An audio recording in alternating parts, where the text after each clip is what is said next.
No spin, no bias, no censorship. I'm Dan Wootton. This is Outspoken Live, episode number 9. And the left continue to refuse to accept their inhumane and downright dangerous rhetoric endangered President Trump before the assassination attempt that nearly took his life on Saturday night. But more and more evidence is emerging, including this from Britain's number one left-wing radio host, the despicable troll James O'Brien. So if anyone wants to take a shot at Trump, maybe they should make it. Not literally, obviously. Although on second thought, we're just coming up to noon. Now, I'm a free speech absolutist, so unlike that guy, I'm actually not calling for O'Brien to be locked up or to lose his entire career. But what I am doing is calling out the sickening hypocrisy of the MSM and the left. So is Marjorie Taylor Green, and my goodness, I am going to play you her astonishing takedown of a biased British journalist shortly in the digest. You're not going to want to miss it. Also, coming up today, Father Calvin Robinson on whether Priti Patel can save the Conservative Party as she prepares to launch an audacious leadership bid to steal the right-wing support from Suella Braverman. Plus, as Strictly Come Dancing is mired in scandal, is this an MSM witch hunt against the male professionals or another Jimmy Savile-type scandal engulfing the BBC? We'll discuss. And our royal mastermind, Angela Levin, returns with a major exclusive on why King Charles is banning Prince Harry and Meghan Markle from his Balmoral summer holiday. You're not going to want to miss that from Angela, plus she's got so much more too. Plus, very excited about this, Angela Levin is sticking around to answer your questions in our uncancelled after show where we come off big tech to truly unleash. So remember to sign up right now at www.outspoken.live. Click the sign up button and you will get 30 minutes extra content completely uncensored every single day. That's www.outspoken.live. Remember too to hit subscribe right now. If you're watching on YouTube and Rumble, come on, do it. Click the subscribe button right now and turn on your notifications because you're going to hear from us every weekday. But for now, let's go.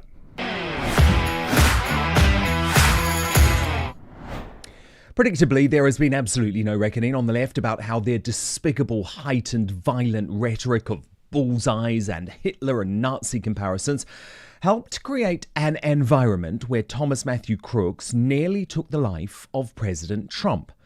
Indeed, it's only the independent media, like this show, and on X under Elon Musk, that is producing the receipts of how the rhetoric of leftist commentators and broadcasters was nothing short of dangerous. The best example comes in the form of the hate-filled James O'Brien. Now, this guy is a mainstream hard-left presenter on the UK's biggest commercial news station, LBC.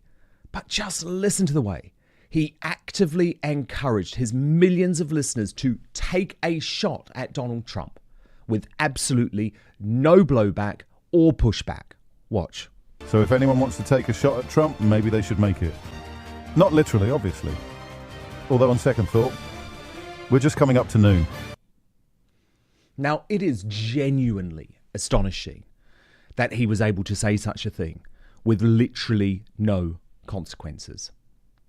I'm a free speech absolutist, so he can go right ahead. And I need to be clear about this because it is a nuanced and important point.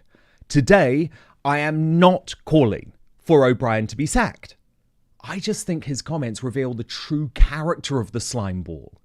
But we know full well that is not the environment in which the British media operates. On the right, we are lambasted and censored and shut down for anything the woke left considers unacceptable to their narrative. As Chris Rose wrote, for consistency, James O'Brien should be reported to Ofcom since he would be the first to complain if AGB News host said this about Biden. And Lawrence Fox posted on X, thank God he's only advocating for the assassination of a presidential candidate and not saying something truly dangerous like he doesn't want to shag someone. Move along, Ofcom. Nothing to see here. And look, of course, this situation is pretty personal for Lawrence and I. You probably know the media hysteria surrounding his comments on my former GB News show, that he didn't want to shag the left-wing journalist Ava Santina that caused such a storm. We were both driven from our jobs. Now, remember, I didn't even actually say anything other than awkwardly laugh and then push back and claim that Ava was a beautiful woman. But still, the MSM sent film crews to outside my house. The off-communists tried to brand me misogynist, and my employers pathetically gave in to the woke mob. When you consider the rank hypocrisy over the past few days from the British MSM, it is unquestionable that they are now the enemy of the people, dying and not to be trusted. So I salute this epic takedown by MAGA Republican Majorie Taylor Green to a British reporter from Times Radio. Now, she was attempting to create a gotcha moment over these jokey but all too real comments from JD Vance suggesting the UK could become the world's first Islamist nuclear superpower. By the way, I have to beat up on the UK just one additional thing. I was talking with a friend recently, and we were talking about, one of the big dangers in the world, of course, is nuclear proliferation, though, of course, the Biden administration doesn't care about it. And I was talking about, what is the first truly Islamist country that will get a nuclear weapon? And we were like, maybe it's Iran, maybe Pakistan already kind of counts. And then we sort of finally decided maybe it's actually the UK, since Labour just took over. But to my Tory friends, I have to say, you guys have got to get a handle on this, but neither here nor there. No outrage, right, about that comment. I think he's talking sense and actually was providing some levity to a serious point as well.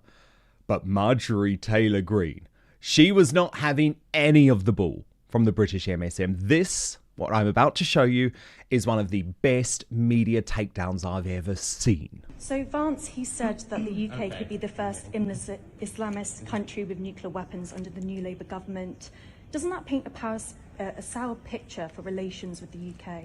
Well, let's talk about the words of the Democrats and Joe Biden that have also labeled President Trump as a fascist, labeled all of us as Nazis and Hitler, completely lied, demonizing him so much so that a young man, a 20-year-old, which is hard to imagine, actually climbed onto a roof and tried to murder President Trump. You said that the Democrats wanted the shooting of Trump to happen. Let's talk about people like you. Where's your evidence let's talk of about that? people like you But where's your that evidence of those demonize claims? people like me, President Trump. I have some of the most highest amount of death threats because of people like you. Because you choose to only take certain words from people, and then that's what you want to report. Shame on you. Shame on you. But Because no. You're the problem. And where's this woman from? The Times. You're from the Times? Okay, you're ridiculous. And you're the problem in our country. You lie about people like me. This is the first time you've ever talked to me. I want you to know, I'm a regular person like you. I'm also a mom. I have 3 kids. And we have to put up with the most unreal amount of bullshit because of little liars like you that take your job and turn it into political activism. Your job is the press. You should report the news. Not lie about it. You don't get to ask any more questions. I'm done with you. Okay. Because you're the cause. You're the cause of our country. You're the cause of our country being divided. You're the cause of our country being divided. You're the cause of President Trump almost being assassinated. You're the cause of everything wrong in America. No, you're done. You're done. Yeah, go back. Thank you. Okay. Inject me with that. Loved it. And look, there are countless examples of the Be Kind left being shown up over the past few days, like this rainbow mask-clad anti-Trump protester talking about being worried about political violence, all while advocating for the shooting of Trump. Can I get your reaction to what happened the other day? Well, it's a shame the person missed, but it's ironic that the shooter was also a Republican. And I am scared about political violence. You're scared of political violence, but you were hoping that he wouldn't have missed. Yes. Wow. These people. It would be funny if they weren't so sick.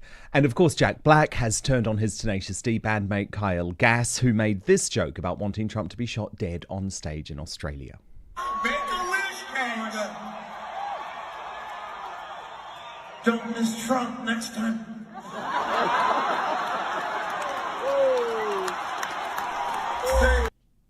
And the left are getting a piece of their own medicine. That bloke, Gass, has had his agent dump him. Jack Black, his best mate, has cancelled the Tenacious D tour and wants nothing to do with him. So it's now happening to the other side of politics. And I want to be really clear. I'm not advocating for the cancellation of folk who make jokes or even those who make revolting comments. We have to be able to do that.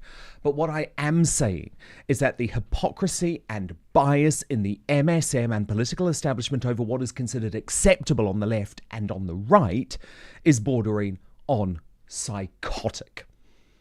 But to react to that and so much more, Father Calvin Robinson is today's outsider.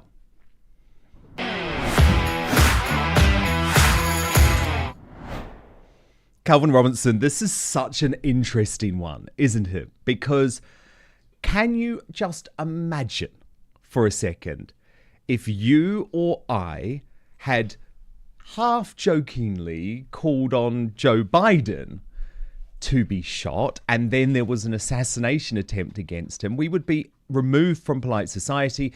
It would be leading international headlines around the world. But when it's James O'Brien, let's just turn the other way, right? This is the problem, Dan. I forget how many times we've been cancelled between us now. I've been cancelled from GB News, the Church of England, the Conservative Party. If you or I says or does anything that the left do not like, they will chop our heads off without even thinking about it.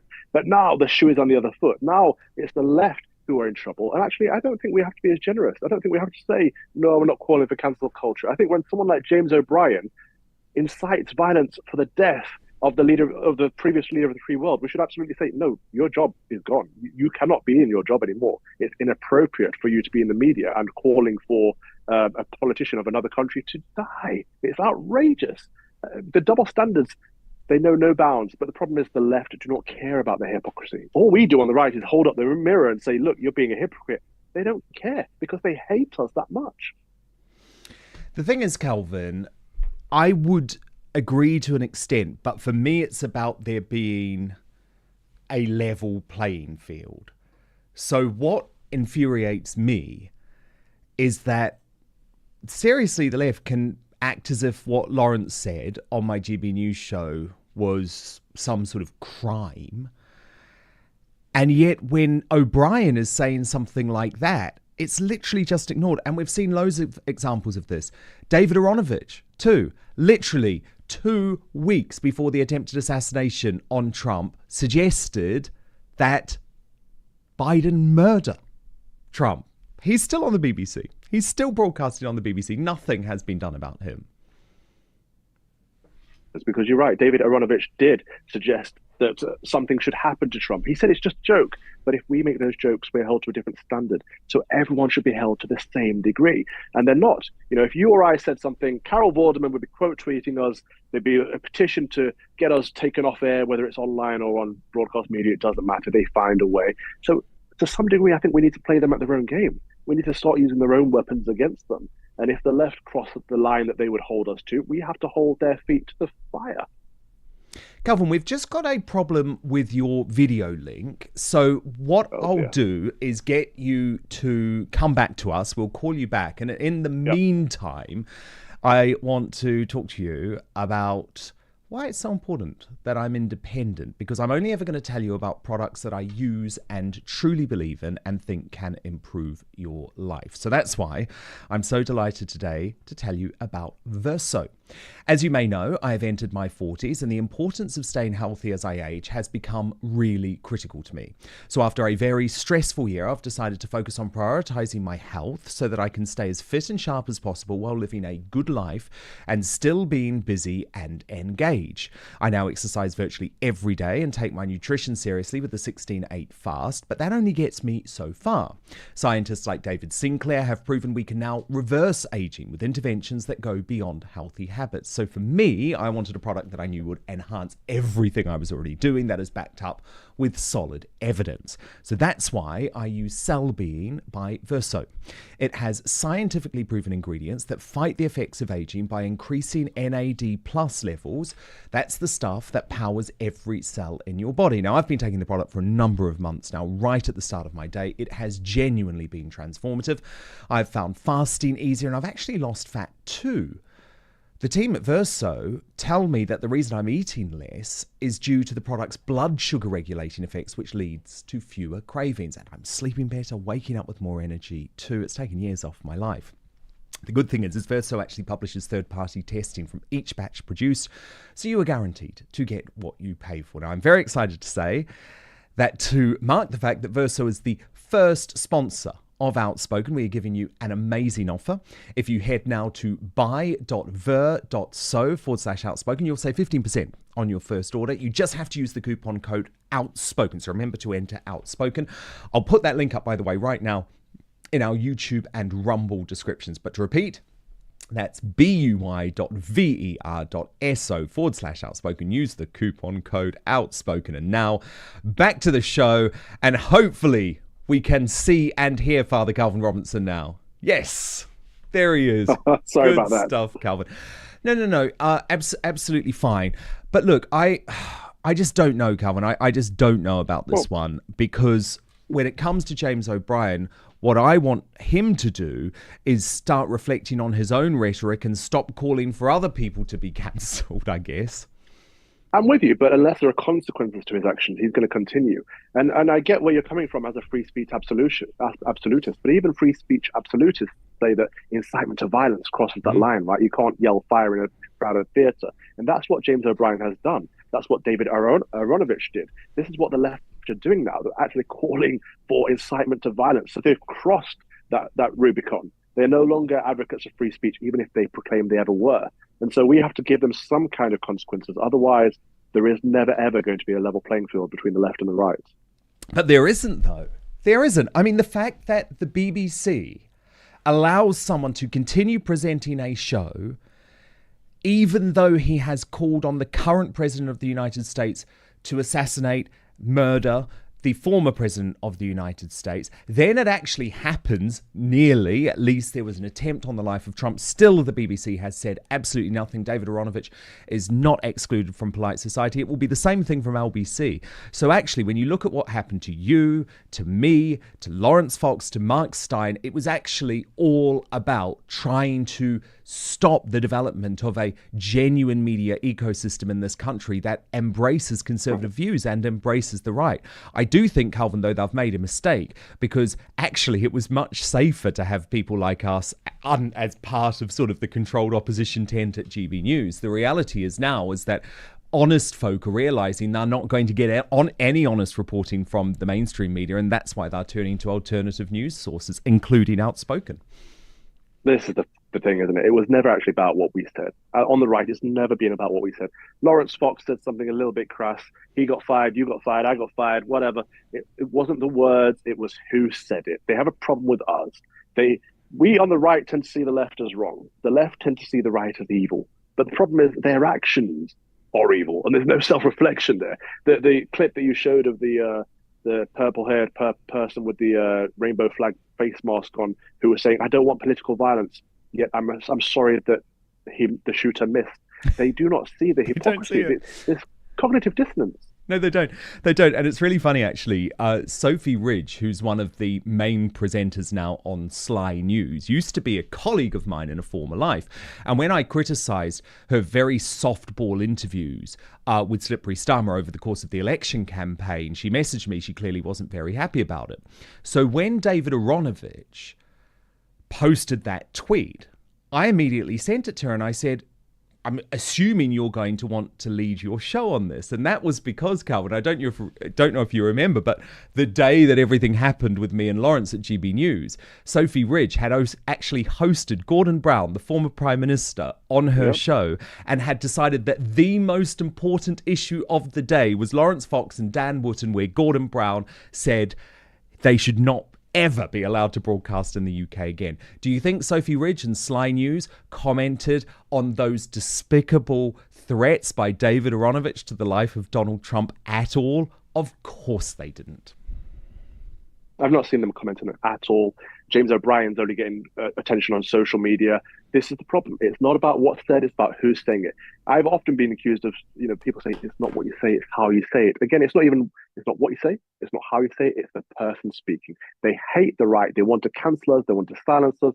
The only possible way we can get any ground back here is by using their own weapons against them and saying, well, you crossed that line, that's inappropriate, you are fired, or we will call Ofcom. Why don't we have a petition up? Why don't we have a link up pointing people to Ofcom to get James O'Brien fired? Because we are trying to be reasonable people and saying we're above cancel culture. Well, so be done with that. This guy has called for the killing, for the murder of a good man. It's inappropriate, it's wrong, it's immoral. So let's get him fired. Yeah, so you're more in the place that Marjorie Taylor Green is at. And wasn't that a beautiful exchange, Calvin? She's like, no, you're done. You guys have no more questions. You are done. You are the problem. And she's right. And I think this actually exemplifies what's going on in the world, that people are waking up to the fact that the mainstream media are part of the establishment. There once was a time where the media held the establishment to account, but now the media are part of it.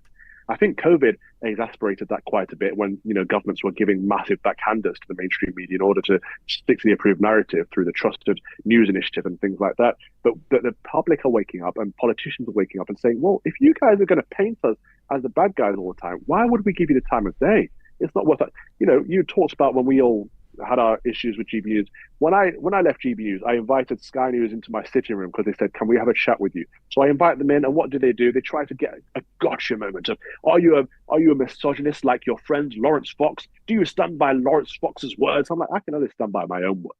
I don't know what game you're playing, but I've been courteous and generous to give you the time of day and to invite you into my sitting room, and this is how you repay me. But it's always the way. They want that gotcha moment because they want to cancel us because they hate us. Exactly. But then folk on the left who have said the most despicable things or done the most despicable things, like Alistair Campbell and Owen Jones, and never cancelled, still appear on the mainstream media. And that's why, Calvin, I don't want anything to do with them. I've been asked by the British Bashing Corporation to appear on their shows. No, I don't trust you.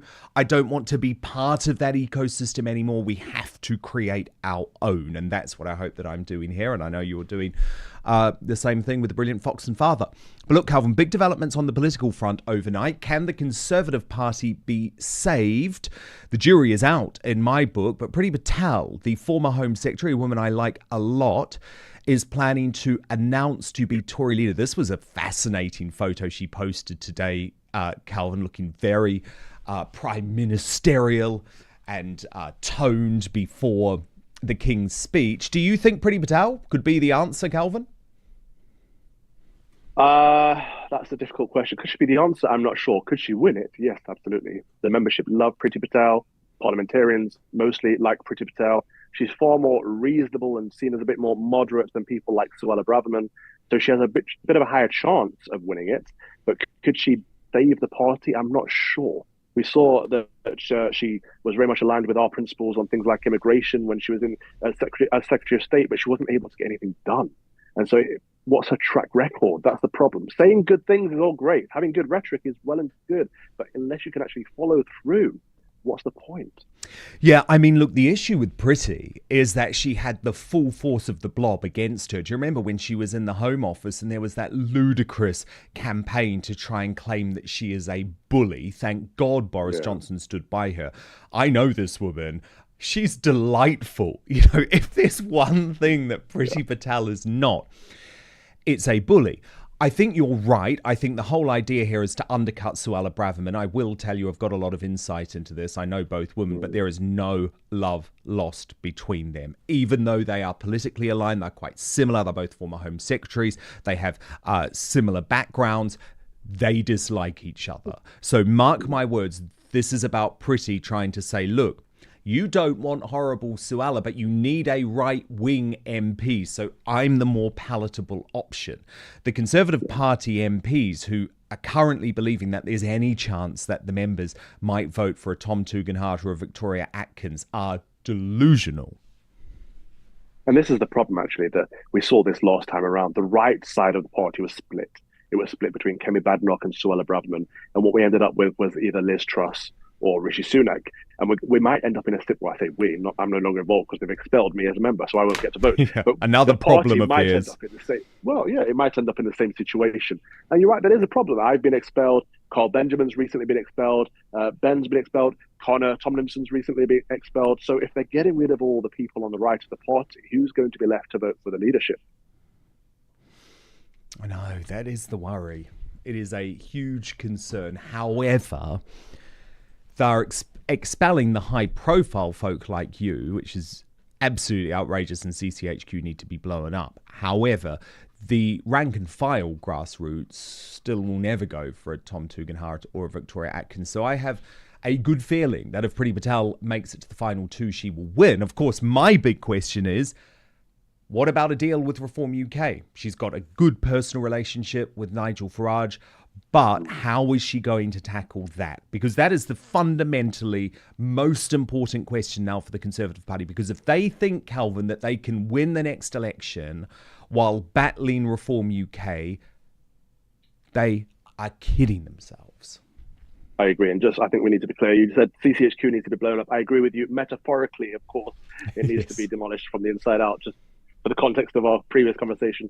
But yeah, Reform are a threat, a massive threat to the right of politics right now. And the Conservatives need to either embrace Reform, come to some kind of arrangement with Farage and his friends, or they need to attack that core base. They need to grab those voters. And they won't do that if they lurch to the left. And I have a great fear that the Conservative Party will take a massive lurch to the left and try to become more centrist, because that's what's in their nature. They need to fight against that nature and embrace the right of British politics, because I think they'll find that the vast majority of people in this country are small c conservative, fed up of the way things have been going for the past, not even 14 years, but the past 24 years. We've had this Blairite policy throughout the Labour Party and through the Conservative Party, and we're ready for something different. Reform have promised a hint of that and gained a lot of prestige based on that hint. So if the Conservatives could grab that and run with it, maybe there's a chance they could save their party. But I'm not optimistic based on current events that they could actually do that. I don't think they have enough self-awareness to solve what is becoming a massive crisis in the centre-right of British politics. Well, what's interesting last night, Calvin, is we saw in Milwaukee, where the RNC is taking place, Boris Johnson meeting Donald Trump, and Boris posted a picture of the pair of them, and obviously there's some real kudos in the fact that Trump has still found time for Boris, given everything going on. However, they are fundamentally opposed when it comes to Ukraine, and Boris said he was certain that Trump will do the right thing from his perspective when it comes to Ukraine. But again, to me, Boris is acting delusional over that. Trump and JD Vance have a completely different philosophical position over Ukraine than neocons like Boris. Yeah, I love Just Dance Vance, JD Vance's stance on the Ukraine, where he said, actually, I'm not interested. Foreign politics, not my thing. I was like, okay, thankfully, someone that will stand up for their own country first and foremost and put all this Ukraine stuff behind, this foreign proxy war behind. But of course, Boris Johnson is obsessed with it, and it will be his downfall. The fact that Boris Johnson got time in a room with the past and future president of the United States and chose to talk about the Ukraine instead of Great Britain, that shows a confusion or a lack of priorities there. And it's a great shame, and it will do him no favors. But you're right that Boris and Trump have very, very different opinions on what should be done in the Ukraine. I'm more in line with Donald Trump and JD Vance's stance that put your own country first and then help other countries, but help them in a way that isn't detrimental to your own people. Yeah, and let's help them find peace. And on so many issues, I have supported Boris Johnson, but not all. And the fact that he was working against a peace deal, I think, will be a black mark, actually, against his name and history. Yeah. Because, we've had 500,000 people dead now, at least. Much of the international economy was tanked. And for what? What has been achieved? There is going to have to be a deal, and Trump knows that. And Zelensky will have to compromise to some degree. And we can bury our head in the sands and pretend that Putin is going to be completely defeated, or that he's going to die of cancer, which is what they've been wanting to happen for years and years and years, or assassinated. But we're 3 years in. That hasn't happened yet. I remember being on your show at the time, Dan, when people were talking about a potential peace deal. It was April a year ago, wasn't it? Or was it 2 years ago now? 2 years, and people were talking about Russia sitting at the table, the Ukraine sitting at the table. There could potentially be peace. Boris Johnson sits over there And the next thing you know, Zelensky is backing away from these talks. It seems like Boris had a word with Zelensky and said, no, peace isn't, now's not time for peace. We will back you all the way. And the Labour Party, better. We've just heard that the Labour will guarantee, what is it, £3 billion a year for as long as it takes? For as long as what takes? To bankrupt our country? It is lunacy. The last thing the world needs is another forever war in Ukraine. And I will not have people try to degrade folk who want a peace deal. And again, it's one of my big hopes about Trump entering the White House, that actually he will demand peace. He will not allow Zelensky not to accept some form of peace. And that is going to be better for the people of Ukraine as well, believe me. But Kelvin, just before we bring in Angela Levin, I have to ask you about this new campaign that you've launched, because look, I'm going to show you my example. Nothing annoys me more now than in the UK when you open a bottle of water and look, the lid stays on really annoyingly. Now, I've just returned from a few weeks in America. They don't have this issue. They still have normal lids. Do we know what's going on with this, Calvin? Is it some new environmental madness? It is, and I absolutely hate it. There aren't many things I would say I hate, but this is one of the things I hate. These bottle tops, these lids that are stuck to the bottle. First and foremost, people say just tear it off. You can tear it off, but then you get a piece of plastic that's janky and sticking it out. So you can't put the lid on properly. And if you do, you're ripping your hand apart. And if you leave the lid on, it's hard to fasten the lid back on properly. So the drink leaks. And it's pointless because first and foremost, it uses up more plastic than if they didn't have it stuck on. So people that say it's good for the environment, it's actually counterintuitive, as these things always are. But the worst thing about it, Dan, is it's an EU directive. I thought that Brexit meant Brexit. I thought that we were free of all that. But apparently it's cost effective for these companies that distribute across Europe to also have the same policies in the UK. I have discovered that Buxton Water do not do it. So, buy British, I would suggest, to avoid these horrible, horrible bottle lids. It riles me up. I know it's only a minor issue, but it's these small things that really get to people, isn't it? Well, yeah, and just make life more difficult and less pleasant. And as you also pointed out, why can't we use plastic straws anymore? In America, I could. It really bothers me, all of this, because actually it's not solving the issue at all. It's another example of nut zero virtue signaling, which drives me completely mad. But stand by, Calvin, because I'm going to bring in now to join us the wonderful Angela Levin, and very shortly Angela is going to be revealing another big royal exclusive. But first, I wanted to have a discussion with you both about what is going on in Britain's prisons. And it is particularly good to talk to you about this, Angela, because, of course, you were a voluntary prison inspector at Wormwood Scrubs, one of Britain's roughest prisons, for years and years and years. And you actually wrote the book, Wormwood Scrubs, The Inside Story, which the Ministry of Justice at the time threatened to sue you over. So you have a lot of experience about the dire straits that Britain's prisons are in. What do you make of the fact, Angela, that they're completely overcrowded, and now a lot of these violent criminals under Labour are going to be on the streets far earlier than judges ever intended them to be? Well, hello. I was actually working at the prison for 10 years. I'm a bit of a workaholic, and whenever I wasn't writing for the Mail, I would be there. Amazing they took me on because they'd checked out that I was a journalist. And they said, how can we trust you? We don't like journalists. That's my interview. And I said, well, that's up to you. You've got to decide whether you want me or not. And they decided to take me. And I would never have written a book unless the life of the prisoner got so appalling. And the ministry just didn't agree with that I decided to write a book. And they threatened to take me to prison myself and all that. But they didn't. I went ahead with it, and they never said anything. They were just trying to scare me. But what was terrible was that in 2012, the government decided to absolutely cut the amount they were spending on prisons. And that involved in cutting the prisoners' food, stopping them going to any lessons. They all needed to, well, a lot of them needed to learn how to read, and they couldn't sort of make phone calls or anything like that because they cut the staff enormously. And these wonderful people who were the staff, who'd worked there, some of them nearly 30 years, became like fathers to the prisoners.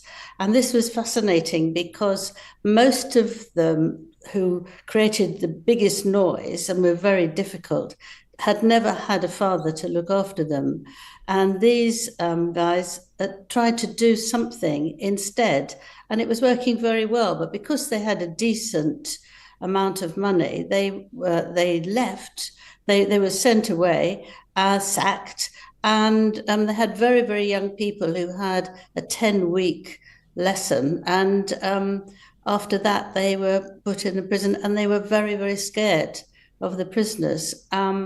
So it was very difficult. And I sort of went off to the government and said I thought it was shocking that they weren't getting enough food. They had an egg cup of beans from a tin, just ordinary beans, and lots of bread. I didn't think that was a decent meal for men between 20 and 35, most of them. And they said to me, oh no, they have much better than that. And we had a big row. And in the end, they came out with loads of money for them to have more food. But they did behave abominably, actually. And Calvin, I guess the issue is that it's not a popular conversation, is it, to talk about better treatment of prisoners? Because, of course, lots of people think this country is far too soft on law and order. Although, if these folk are going to be leaving prison far earlier, as it turned out, than many of them were sentenced for, we've got a real issue, don't we? Where do you stand on the justice system, Calvin, the state of prisons, and whether we should just be building more and sending people down for longer, or if there needs to be more of a focus on improving the quality of life in those prisons in order to encourage rehabilitation? I'm obviously not talking, by the way, about people who are in there for life, but even in this country, most murderers do end up getting out. Yeah, it's a broad question, but there's a lot there that I'm concerned about. First and foremost, I do think prison should be punitive. I think we are deciding that you are no longer fit to operate within society, so we're removing you from society. And once someone is in prison, if they can be restored, if there can be some kind of helpful service to help them get skills and knowledge that they don't have, so that when they come out, they're able to contribute to society, that's a good thing. But the first and foremost, the priority should be on punitive justice. But most people in our prisons are getting released earlier and earlier, and we saw this over COVID. That was one of their solutions. They decided to release people with a third of their sentence time rather than half. And now we're looking at the Labour Party saying they're going to rapidly drastically reduce prison time because the prisons are full. Now, if the prisons are full, first, let's look at the demographics of prisoners. Of course, we know that most prisoners are men, but if we look at prisons in this country, we can also see that a lot of our prisoners are foreign-born. Now, if you come to this country and you're not a British citizen and you commit a crime, you should be deported. Surely that makes sense. Send them back where they came from if they're coming here and committing crimes. And then we'll have fewer people in our prisons. But also, if the prisons are getting full, let's build some more. But I also want to know that what's happened to these super prisons that they kept bragging about. Surely they can't be full too. The newspapers were saying there are 700 prison places left in this country. I don't believe it. I really don't believe it. But if there is, the answer, well, Labour's answer, is to release prisoners. Of course, that does make more places, yes, but it's a dangerous situation to be in. And they're saying things like, well, we'll only look at people with sentences of less than 5 years. So it won't be anyone of any serious assault or less than 4 years, I think. Anyone of less than any serious assault or violence or potential sexual abuse. But that's not true, because we know that actually sometimes people who commit sexual abuse and violence and other serious crimes are given shorter sentences. We've seen this in many cases. There are many examples in this country. So it should be a concern for all of us. Yeah, indeed. Now look, a scandal of a very different kind. Strictly Come Dancing and the BBC. Now, I have been holding fire on this on the show, because what I can't work out yet is whether this is a mainstream media beat up or another genuine new BBC scandal along the lines of Jimmy Savile. But certainly the media, and the tabloid media in particular, seem to believe that there is a big issue with the male professional dancers. The Sun today suggesting that there might be a third professional dancer implicated, of course, alongside Giovanni Panice and Graziano Di Prima, who are the two male celebrities who have already left the show. Now, Calvin, this is incredibly awkward for Strictly Come Dancing because it's their 20-year anniversary. And of course, the BBC likes to present this as a family-friendly show, even though for years and years and years, they've actually encouraged loads of shagging behind the scenes and husbands and wives seeing their relationships broken up. So let's just remember for 1 second, this ain't a family-friendly show, given the number of relationships it's broken up. But where do you stand on this media witch hunt, Calvin? Because after what happened to me last year, I have a very clear view on these things. If there has been wrongdoing conducted, go to the police or go to HR and allow there to be a formal process. Because what I feel like is that Giovanni and Graziano have been declared guilty by the media without any form of evidence or any form of due process. Yeah, you're right. If someone's broken the law, then due process should be followed. They should be innocent until proven guilty, and that should be followed up. The problem I have with this is that I'm not convinced that the BBC will follow the law or follow due process. And you're right to point out Jimmy Savile as an example. The cover-ups at that place are disgusting. The debauchery and degeneracy around this show in particular, it is evident to all of us, even those of us that don't watch the horrible show. It's the breaking down of families and the promotion of indecency is not appropriate for a BBC, a state broadcaster. And so if something's going on behind the scenes that is highly inappropriate and questionable to the point of potentially being illegal, I'm not convinced that the BBC is going to do anything proper about it. Angela Levin, where do you stand on this one? Because, of course, it's a tough show. The rehearsals have been particularly brutal.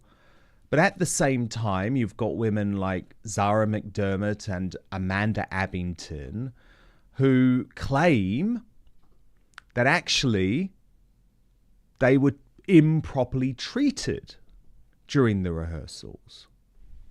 Well, I think it's ridiculous if grown-up women have to have chaperones when they're rehearsing something like that. I mean, if they feel they're not children, they're not teenagers, if they feel that they're not being properly treated, they can say, I'm leaving, I'm going, I'm not doing this. You can walk out. I mean, they've got to look after themselves a lot. And the other part of that program is that it is sexy. The dancing is sexy, and there is a sort of feeling of romance. And I think that some women think that actually that romance is meant for them.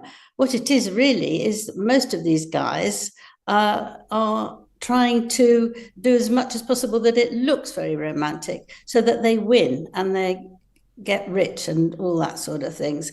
And I think that they've got to control it. I mean, they get very upset, and if somebody says something not very nice to them, they sort of cry and want to take things to court and all that. And I think that you shouldn't go on something like that unless you feel that the person who's teaching you wants you to do well, and they can get annoyed if you don't practice it enough and if you're not really doing what's physically needed.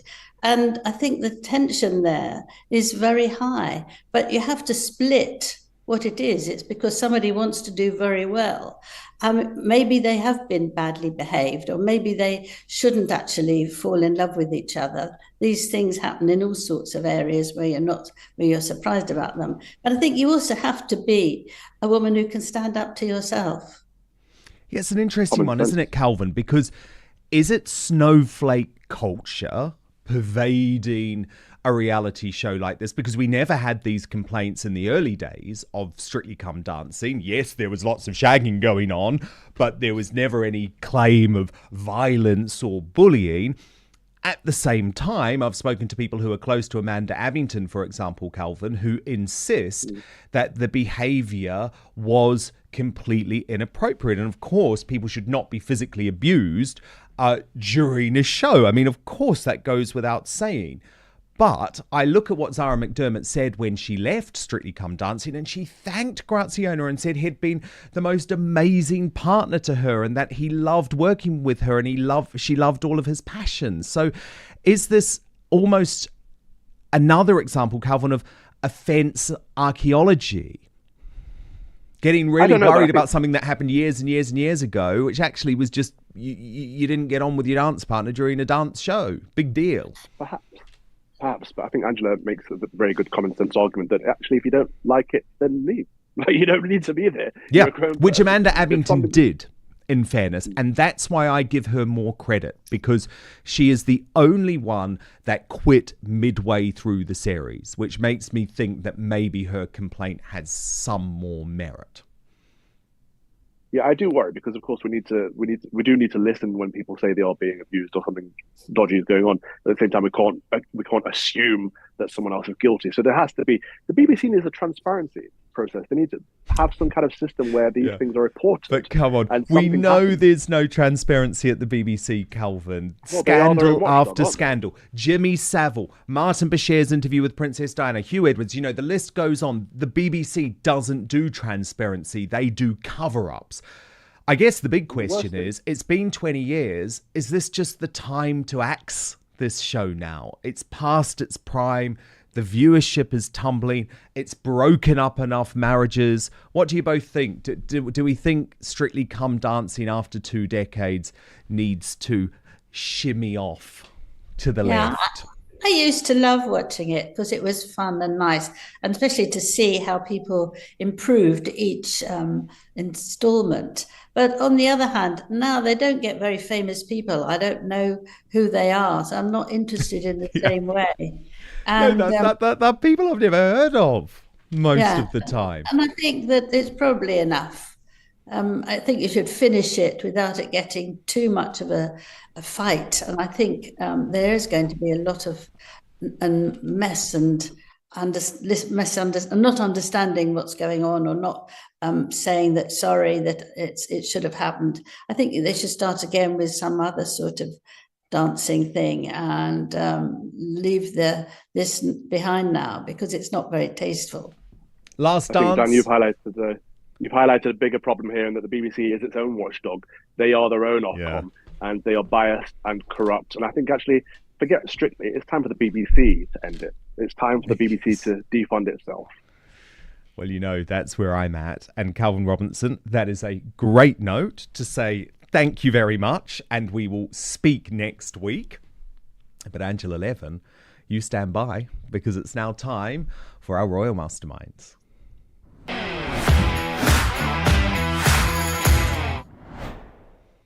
And Angela Levin, Prince Harry's biographer, returns. Angela, you have yet another big royal exclusive, which I've been desperate to hear about. King Charles doesn't want Prince Harry and Meghan with him in Balmoral this year. No invite to Scotland. Tell me what's going on. Well, they haven't invited them, but it's not, I'm afraid, as grand as you'd like, because they didn't invite them the last couple of years, but they have said, come if you want to, sort of thing. Not we really, really need you. But what the difference is that Harry and Meghan are saying they want to get friendly with the royal family again. They need them. They want to make everything nice. And they were obviously including going on holiday to Scotland. But the reality is, if they wanted to go, I don't think Prince Charles would stop them coming when Catherine and William had gone home, something like that. But I don't think they will come because Meghan's not interested in going to Scotland. And there are no photographers there to take pictures of what she's doing. So I think that's out of the question. And also, we still have the King who has cancer treatment, and also with Princess. And we must make sure that they have a rest and a calm, and they don't want any arguments. And Meghan, I know, is still determined to sit down with the royal family and see what they've done wrong and why she's so unhappy and apologize. And of course, Harry will want the same thing. And they don't want to do that on holiday. It's now 4 years. Go and, live your own life. Be happy. Forget about all these things. But she is bearing a grudge. And so I think you need to avoid that and have a very quiet time. King Charles and Camilla love Scotland, and they want to have peace and quiet, reading, talking. It doesn't matter if it rains, and to just enjoy themselves. And of course, Meghan is also annoyed with the King because she feels What? Why? He is taking over all the spotlight for her selling jam. Her scam jam. Remember, I call it the scam jam, Angela. Yeah, you're absolutely right. And this is almost unbelievable because he's been having it made since 1999 and well before Meghan was even thought about. And he sold it, all of it goes to charity, whereas Meghan wants it all for herself. And she's got it all wrong again, and she wanted to have a go and try to get hold of the King and argue about it. But you can't ring the King directly. He doesn't have a mobile phone, and it goes through lots of aides, and they just wouldn't have put her through had she managed to try. Wow, that's astonishing. So what, she was hoping that Charles would say, oh, I'm not going to sell any jam anymore because you want to do it with your ludicrous new Gwyneth Paltrow style business. Is she really that delusional? Well, it's not just jam, is it? There's lots of different foods that the King has made. And if she tries to get hold of one, she'll want to get through, more than one, a whole load. She's got a whole list of things she wants to do. But so far, we've only had 50 going to her friends or people she knows or stars, celebrities, and one which was raspberries instead of strawberries. But it's not coming together. It's just not going anywhere somehow. Well, look, I'm absolutely delighted to hear Angela Charles just say no. Just say no. Both in terms of Balmoral and not entertaining these conversations with Meghan. Ridiculous conversations. I mean, as if someone battling really serious cancer should have to go and rake through all of these issues from 4 years ago that she's already moaned about infinitum in media appearance after media appearance. I think it says a lot about her that she wouldn't actually say, please, can I come to Balmoral? I promise you that I am not going to raise any negative issues because I know that you are undergoing chemotherapy and I just want to be there for you. But that isn't her personality. And we know that, Angela. And another reason that we know that, and I'm so sad about this one, is that it's Thomas Markle's 80th birthday tomorrow.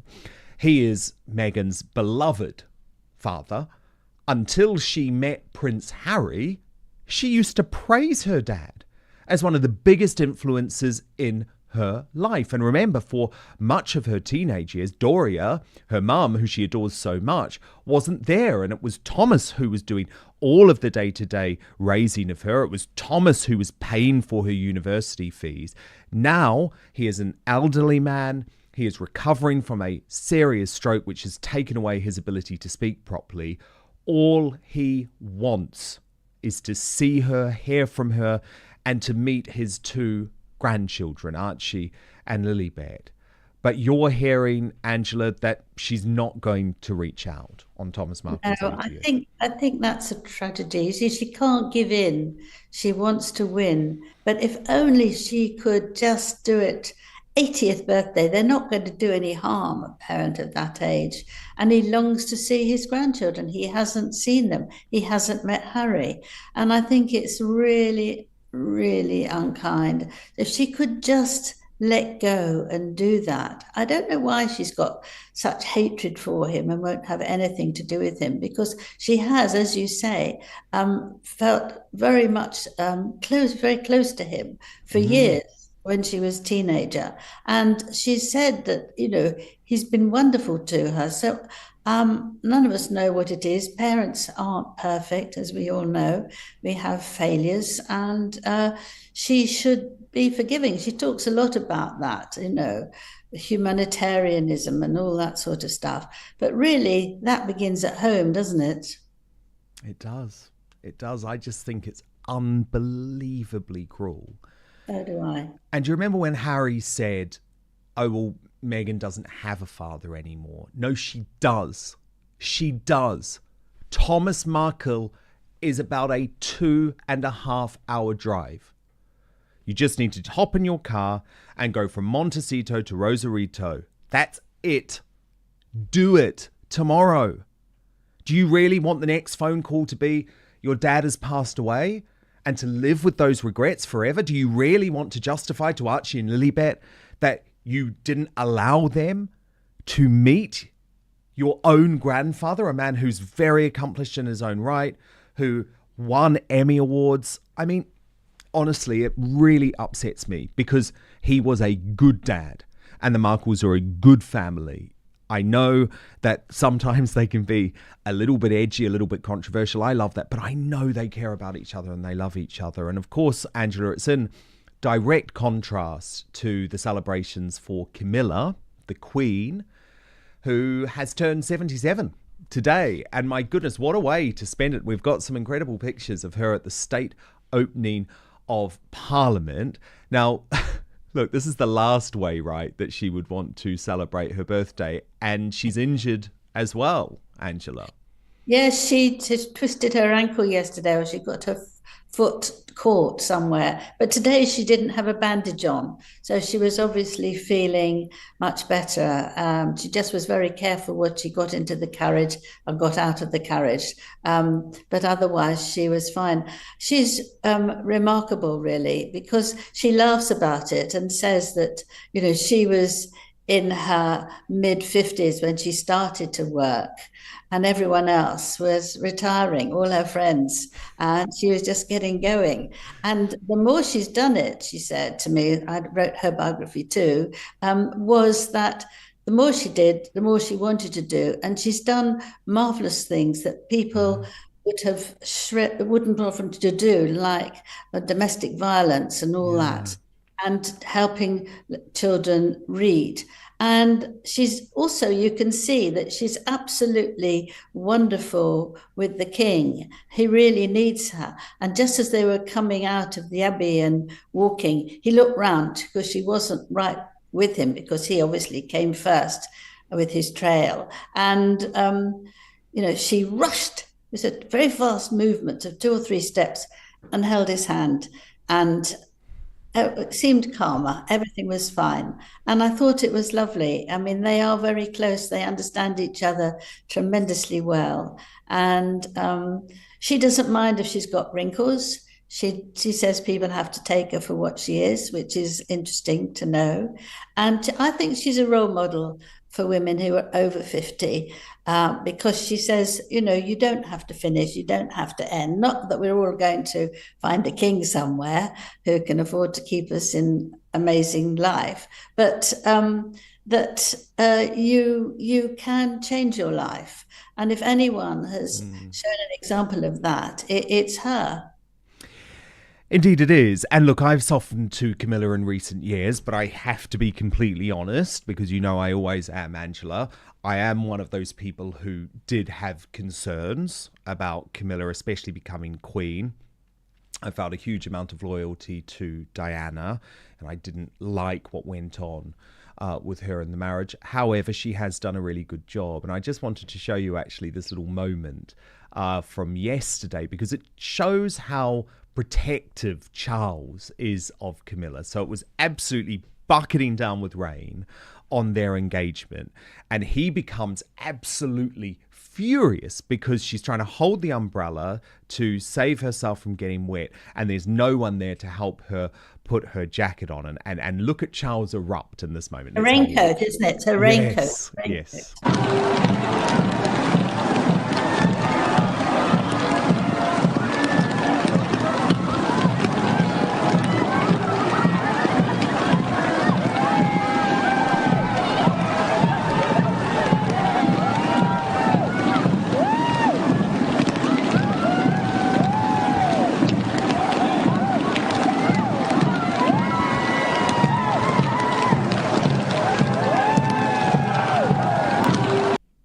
And Angela, the lip readers say that Charles was delivering, shall we say, a volley of tough words to his aide there, his courtier. What did you make of it? Yes, well, I mean, I think he's probably very tired after those 2 hectic days in the islands. And when you're having all this cancer treatment, it does take the energy away from you. And he didn't want her to get wet, and he didn't want her to catch a cold. The interesting thing is that Camilla wore it until she went to the welcoming people who were welcoming them, and she could see that she's actually got it still around her. So she went, like that, with her shoulders, and the coat fell on the chair, and then she could sit down and it was all right. She didn't want to sit there with a coat on. Very funny, actually, very funny. But they work very well together. And he needs her. He needs her, as you say. Keeps him calm. He does need her. Because he does have that temper, which every now and then fires up in public. But look, brilliant analysis and exclusives as ever. And do stand by, because Angela Levin and I are going to move across right now to the Outspoken Uncancelled After Show to continue the second half of our conversation. And Angela has loads more exclusives, unmissable exclusives, including on Harry and Meghan's latest career disaster. Let me tell you about the After Show, though. It is a very important place for me, a safe space, if you like, that is not patrolled by big tech, because on big tech, as you know, censorship and control runs deep. So we have www.outspoken live.